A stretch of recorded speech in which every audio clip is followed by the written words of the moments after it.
सद्गुरुदेव भगवान की जय। सर्वेद भाष्य प्रथम मंडल नवम अध्याय।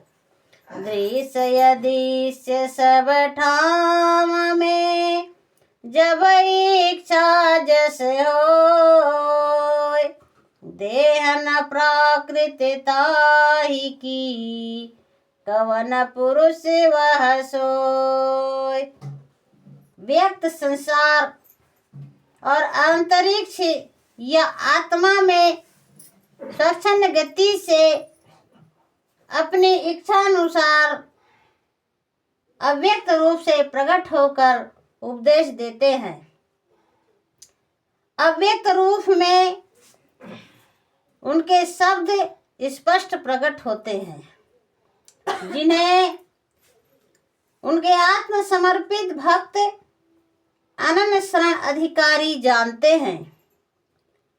उनकी देह प्रकृति की नहीं होती, बल्कि आत्मिक शुद्ध चेष्टा से ही प्रकृति में उनके स्वरूप का दर्शन होता है। उनके व्यक्त और अव्यक्त दोनों स्वरूपों का दर्शन योगी जन करते हैं। यह अनुभव सिद्ध निर्भ्रांत वचन है। अनुरागी अनुभवी साधकों को इसका पूर्ण ज्ञान है। यह अलग दर्शन सद्गुरु पद अधिकारी आचार्य पद को पूर्ण करने के लिए भी प्रकट होता है। बिना दर्शन के गुरु पद नहीं प्राप्त होता। गुरु ही गुरु बनाता है। ऐसा जो दृश्य अदृश्य सर्व स्थानों में प्रकट होता है, वह नित्य पुरुष कौन है? सद्गुरु की अनन्य शरण भक्ति और उनके अत्यंत प्रेम के उद्रेक में ही अपने ही हृदय के उद्गार को ग्रंथकार ने इन प्रश्नावलियों में व्यक्त किया है। देह न प्राकृत साज से करता नहीं निर्माय, सृष्टि पर एक भांति में लीला देख सभाय। उस अविनाशी अमर पुरुष की देह का निर्माण प्रकृति के पदार्थों से नहीं होता। न जगत करता सत्पुरुष उसका निर्माण करते हैं। वह सृष्टि और प्रलय में एक समान रहा, अपने शुद्ध स्वरूप में स्थिर हो जगत के प्रवाह की सृष्टि के व्यवहार को देखता है। कर्म पास पासे नहीं, नाही गर्भ में आए, दुख सुख वे व्यापे नहीं, कौन पुरुष से आए। वह जन्म मरण से रहित नित्य विनाशी सत्पुरुष कर्म के बंधन में नहीं फंसता, न वह स्त्री के गर्भ में प्रवेश करता है। भौतिक सुख दुखों का उसे भान नहीं होता। सबसे असंग निर्लेप होकर जग जीवों को ब्रह्म विद्या का उपदेश दे परमानंद का प्रदान करता है। वह गर्भ में आकर संसार में प्रकट नहीं होता, बल्कि अपने शुद्ध संकल्प से ही प्रकट होकर जग जीवों को दर्शन देता है। प्रकृति के विषय माया संबंध से रहित होने के कारण जगत के दुख सुख का आभास उसमें नहीं पड़ता। ऐसा नित्य अविनाशी सत्पुरुष कौन है, जो संसार में व्यक्त रूप में प्रकट हो कर संसार का कल्याण करता है। देव यक्ष किन्नर नहीं, नहीं मनुज अवतार, ऋषि मुनि योगी है नहीं, कौन पुरुष या न्यार। वह सत्पुरुष ना कोई देव है, ना यक्ष, और न किन्नर है, ना कोई मनुष्य है, तथा न ऋषि मुनि योगी हैं। इन सबसे अलग वह कौन पुरुष है? जीव कोटि में ही देवता, मनुष्य या ऋषि मुनि होते हैं। अपने कर्म, गुण एवं स्वभाव के अनुकूल जीव का नामकरण होता है। जीव के भिन्न भिन्न कर्म, व्यवहार, आचरण और उत्थान होने से, कर्म के कोटि भेद से उनके नाम होते हैं, परंतु वे सभी आत्माएं जीव कोटि में है। सद्गुरु जीव नहीं है, वह सब जीवों के रक्षक, ज्ञान प्रदाता, मोह अंधकार को नष्ट करने वाले अध्यात्म सूर्य है। इन सब जीव कोटि की संज्ञाओं से अलग वह कौन पुरुष है जिसका वर्णन इस वेद की वाणी कर रही है? जीवन सीवन ईश है, ब्रह्मन पूरण ब्रह्म, सृष्टि मुक्ति एक सम रहे, और न पुरुष यह धर्म। वह ना तो जीव है, न शिव है, न ऐश्वर्यवान इंद्रिय है, न ब्रह्म या पर ब्रह्म है। सृष्टि और मुक्ति में एक समान अपने स्वरूप में स्थिर रहने वाला वह कौन पुरुष है? अर्थात यह किस पुरुष का धर्म है जो सृष्टि और मुक्ति में एक समान रहता है? शोध बोध निर्बंध है, यहाँ वहाँ सब ठाम, अद्भुत महिमा ताहि की, कौन पुरुष कहूँ नाम। जो शुद्ध बुद्ध और समस्त बंधनों से रहित है और सृष्टि मुक्त स्थानों पर रहता है, जिसकी आश्चर्यमय अलौकिक महिमा है, वह कौन पुरुष है? उसका नाम बतलावे। ब्रह्म विद्या अरु योग का आदि गुरु है कौन? ऋषि मुनि योगी शिष्य है, कहो पुरुष यह कौन? ब्रह्म विद्या और अनुभव योग तत्व को बतलाने वाला आदि गुरु कौन है, जिसके शिष्य ऋषि मुनि एवं योगी हैं? यह पुरुष कौन है? बतलावे।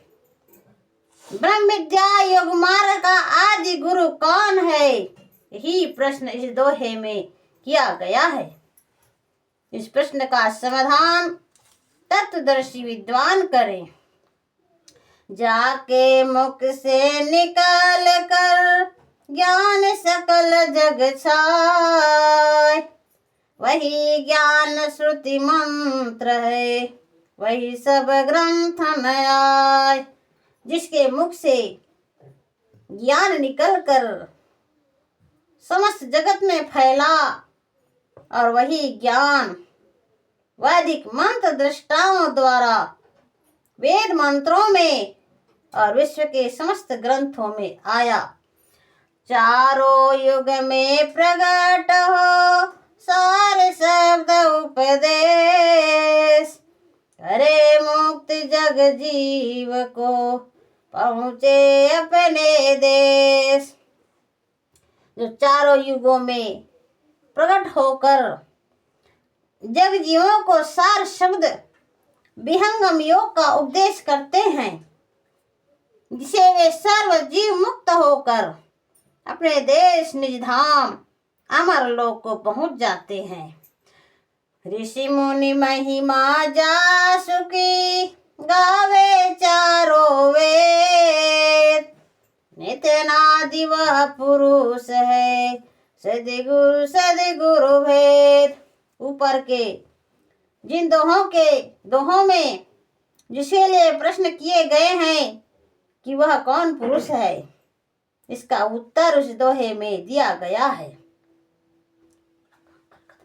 वह पुरुष नित्यनादि सद्गुरु हैं, जिसके महत्व का उक्त दोहे में वर्णन किया गया है, जिसकी महिमा चारों वेद और ऋषि मुनि गाते हैं। जो सृष्टि के प्रारंभ में ही प्रकट होकर जग जीवों को ब्रह्म विद्या का उपदेश करते हैं। एवं ऋषि मुनि जिसके उपदेश को धारण कर मंत्र दृष्टा महर्षि होते हैं, वे आदि गुरु ब्रह्म विद्या योग मार्ग के प्रथम प्रवर्तक नित्यनाद सदगुरु हैं। जो ऋषि मुनि सदगुरु शरण को नहीं प्राप्त हुए, वे अध्यात्म ज्ञान से वंचित होकर सन्मार्ग को न प्राप्त कर सके। बिना सदगुरु के जीव का कल्याण नहीं होता। सदगुरु ही ब्रह्म विद्या अमृत संदेश जग जीवों को सुनाकर पर ब्रह्म की प्राप्ति कराते हैं। वे स्वच्छंद अपनी इच्छा अनुकूल पृथ्वी पर प्रकट होकर भूले हुए जग जीवों को चेतन प्रकाश देकर अमृत परमानंद को प्राप्त कराते हैं। जगत में ब्रह्म विद्या का स्रोत इन्हीं के द्वारा ऋषि महर्षियों को प्राप्त हुआ और वही ज्ञान संसार के सभी ग्रंथों में आया। ब्रह्म विद्या का आदि गुरु नित्यनाद सदगुरु हैं। इन्हीं सदगुरु की छत्र छाया में स्वयं सिद्ध गुरु, अभ्यास सिद्ध गुरु और परंपरा गुरु होते हैं। इन्हीं चारों गुरुओं द्वारा ब्रह्म विद्या का प्रचार संसार में होता है और भव तपित जगजीव ज्ञानामृत पान कर मोह बंधन तिमिर कर नाश कर ब्रह्म विद्या के विमल प्रकाश में पदार्पण कर परमानंद को प्राप्त कराते हैं। इसलिए ब्रह्म विद्या के आदि गुरु नित्यनाद सदगुरु हैं, जो चारों युगों में प्रकट होकर ब्रह्म विद्या का सदुपदेश दे जग जीवों को देकर अमृत परमानंद को प्राप्त कराते हैं। रोम रोम मम देह के बाहर भीतर होय, व्यापक देह आच्छादित अक्षर है यह सोय। मेरे शरीर के अंग प्रत्यंग में एवं बाहर भीतर सब जगह एक व्यापक सत्ता है, जिसे मेरा शरीर ओतप्रोत ढका हुआ है, सो यही अक्षर है। अक्षर द्वारा ही शरीर के मूल स्रोत से सारे शरीर की क्रिया होती है। उस अक्षर का प्रत्यक्ष अनुभव ग्रंथ के रचयिता सदगुरुदेव को हुआ है, जिसका वर्णन इस दोहे में किया है। बाहर भीतर पूर्ण है व्यापक अक्षर माही, अंतर अनुभव हो रहा निहि अक्षर मम आही। सारे देह संघात एवं आत्मा के अंदर व्यापक अक्षर बाहर भीतर पूर्ण है। उस अक्षर के अंदर निहि अक्षर का परम प्रकाश अनुभव में मुझे प्राप्त हो रहा है। अर्थात अक्षर के अंदर गति प्रकाश चेष्टा देने वाला अनिवार्य परम पुरुषार्थ शब्द है। यह योगियों एवं ग्रंथकार का पूर्ण अनुभव है। मम अनुभव यह होत है निअक्षर का सोत, अक्षर भूमि को फोड़ता आया आत्म गोत। मुझे यह अनुभव हो रहा है कि ने शब्द का स्रोत अक्षर मंडल को वेद कर मेरी आत्मा में आ रहा है। अर्थात निहि अक्षर की चेतन धार अक्षर मंडल होकर आत्मा में प्रवाहित होती है। यह अनुभव विज्ञान है सर्व तत्व है दृश्य, परम तत्व प्रकाश में अब कछु नाही अदृश्य। विहंगम योग समाधि में अनुभव विज्ञान में सर्व तत्व प्रत्यक्ष हो जाते हैं। योग विज्ञान का परम प्रकाश उदय होने पर कोई वस्तु आवरण में नहीं रह जाती। योगी को परोक्ष अपरोक्ष समस्त तत्वों का निर्भ्रांत ज्ञान होता है। गुप्त या अदृश्य कोई वस्तु नहीं रहती। यही विहंगम योग समाधि का अनुभव तत्व विज्ञान है। प्रापर समस्त तत्वों का विवेक पारदर्शी ब्रह्मनिष्ठ सद्गुरु को हो जाता है। अमृत सिंधु असीम है, पूर्ण अगमय पार, ताहि सोत आत्मा मिला अर्ध प्रवाही धार। मन बुद्धि एवं इंद्रियों की गति ना पहुँचने से परम प्रभु को अगम कहते हैं। अनंत जिसका पारावार ना हो, वह अपूर्ण पुरुष हो। उस शब्दामृत महासागर का स्रोत अर्थात अर्ध प्रवाही धार आत्मा में आकर मिल जाती है। शब्द सागर का स्रोत आत्मा में आकर गिरता है। यही इस पद का आशय है, जिसे अनुभव योगी अपने में अनुभव कर परमानंद में निमग्न हो जाते हैं। यही सूक्ष्म आधार को पकड़ के आत्म जाए, अमीय महानदी को मिले परम अमित सुख पाए। अर्ध प्रवाही चेतन धार को पकड़कर आत्मा ऊर्ध्व हो जाती है और अमृत शब्द महासागर के मिलने पर असीम परमानंद महान सुख को प्राप्त कराती है। शब्द प्राप्ति से ही आनंद मिलता है। आनंद का सागर शब्द सच्चिदानंद परम प्रभु है। शब्द के अतिरिक्त दूसरा आनंद नहीं है। इसलिए मानव जीवन का लक्ष्य सिद्धानंद की प्राप्ति है। सोचम सोत निहि शब्द का, नद नद जिमी सोत, अनुभव में सुख शांति है, शीतल तन चिद होत। जिस प्रकार बड़ी नदी का प्रवाह छोटी नदी में आकर गिरता है, उसी प्रकार निशब्द का स्रोत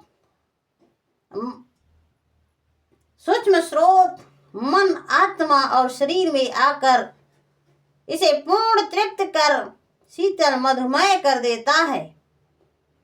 ब्रह्मामृत का प्रवाह आत्मा शरीर और मन को पवित्र कर शुद्ध शीतल शांत शीतल कर देता है।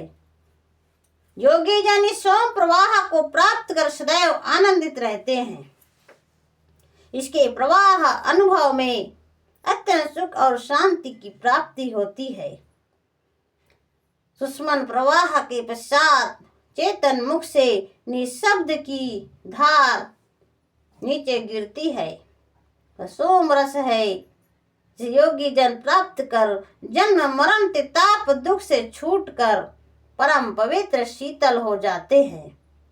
जब तक यह प्रवाह प्राप्त नहीं होता, मन एवं इंद्रियों की तपन शांत नहीं होती और न आत्मा पवित्र होकर बलवती होती है। इसलिए परम पुरुषार्थ करके जीवन में निशब्द की धार का प्रकट अनुभव करना चाहिए।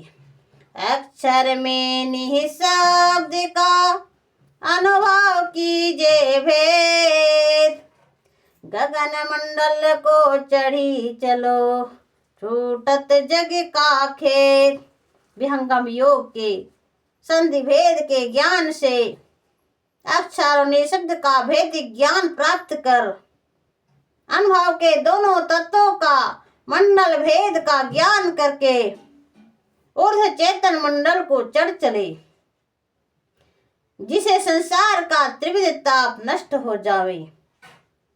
सार शब्द की प्राप्ति में ही त्रिताप दुख निवृत्ति और परमानंद महान सुख की उपलब्धि होती है।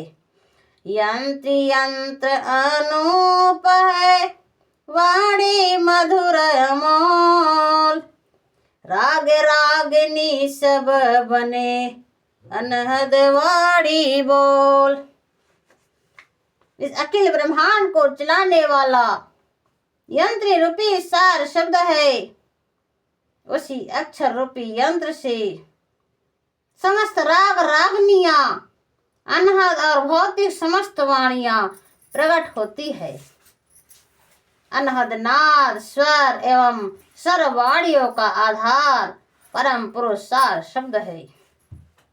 अक्षर से यह होता है 5 शब्द ब्रह्मांड, जाकी सत्ता से चले सकल चक्र ब्रह्मांड। अक्षर की धार से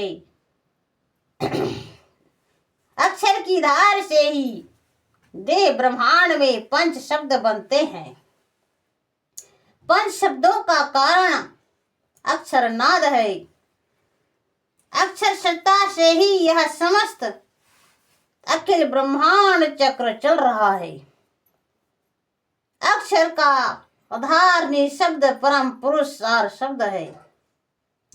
सब घट बोलत ब्रह्म यह, ताको ले पहचान, तही अंत पर ब्रह्म को अनुभव भेद पिछान।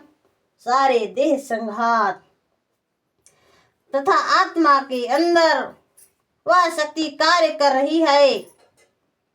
वह अक्षर ध्वनि सर्व प्राणियों में एक तार हो रही है। इसलिए इस पद में बोलत ब्रह्म कहकर इसका संकेत किया गया है। सर्व घटों एवं चराचर जगत में व्यापक उस ब्रह्म को पहचान अर्थात अनुभव साक्षात्कार करके उसके अंतर परम पुरुषार शब्द को अनुभव भेद द्वारा जानना चाहिए। अक्षर ब्रह्म के ज्ञान के पश्चात अंतर में पर ब्रह्म का अनुभव साक्षात्कार करना चाहिए। क्षर अक्षर अरुआत्मा प्रकृति पुरुष अपार, 5 तत्व से यंत्र है रचना सब संसार। पुरुष, अक्षर, आत्मा, प्रकृति और क्षर से समस्त संसार की रचना होती है। इन 5 तत्वों से ही इस संसार चक्र का यंत्र चलता है। नाप माप है काल से, काल में सृष्टि पसार, देव सदा फल काल से उत्पत्ति अवर संहार। काल द्वारा सृष्टि की नाप जोख अर्थात गणना होती है। काल से ही सृष्टि का विस्तार होता है एवं काल से ही सृष्टि का निर्माण और उसका विनाश होता है। काल एक नित्य सत्ता है जिसके द्वारा प्रलय और सृष्टि की नाप होती है और जगत का व्यवहार चलता है। चिर शीघ्र अब तक का व्यवहार काल से ही होता है। इस अध्याय में ध्यान शून्य शिखर आश्रम का महत्व, ब्रह्म विद्या के आदि गुरु के स्वरूपों का प्रश्नों में वर्णन, अक्षर सार शब्द एवं रचना तत्व का अंत में निरूपण किया गया है। इति सर्वेद प्रथम मंडल 9वां अध्याय भाष्य समाप्त। सद्गुरुदेव भगवान की जय।